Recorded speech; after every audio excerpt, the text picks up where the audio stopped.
KTR quash petition dismiss కాలేదు, ఉపసంహరించుకున్నాం. న్యాయవాది legal team opinion ప్రకారం కేసును ఉపసంహరించుకున్నామన్న మోహిత్ రావు.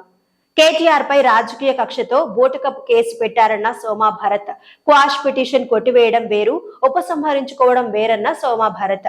BRS working president KTR quash petition సుప్రీంకోర్టులో డిస్మిస్ కాలేదని ఆయన తరఫు అడ్వకేట్ మోహిత్ రావు తెలిపారు.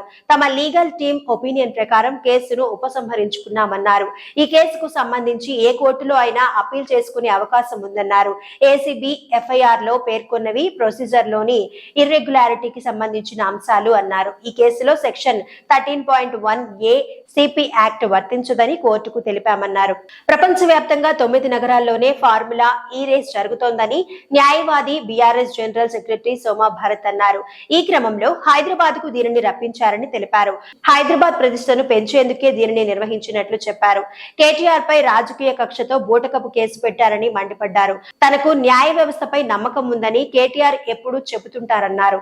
ఈ కేసులో అక్రమాలకు ఆధారాలు లేవని కోర్టు విశ్వసించిందన్నారు. క్వాష్ పిటిషన్ ను కొట్టివేయడం వేరు, ఉపసంహరించుకోవడం వేరు అని అన్నారు. అబద్ధాలు, అసత్యాలతో ప్రజలను తప్పుదోవ పట్టిస్తున్నారని విమర్శించారు.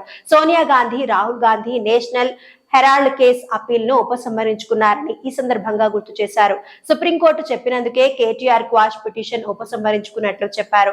విచారణకు పూర్తిగా సహకరిస్తారని కేటీఆర్ చెప్పారని సోమా భరత్ తెలిపారు. కాగా ఫార్ములా ఈ కార్ రేసు కేసుకు సంబంధించి సుప్రీంకోర్టులో కేటీఆర్ దాఖలు చేసిన పిటిషన్ పై జస్టిస్ బేలా ఎం త్రివేది, జస్టిస్ ప్రసన్న వర్లేతో కూడిన ధర్మాసనం ఈ రోజు విచారణ జరిపింది.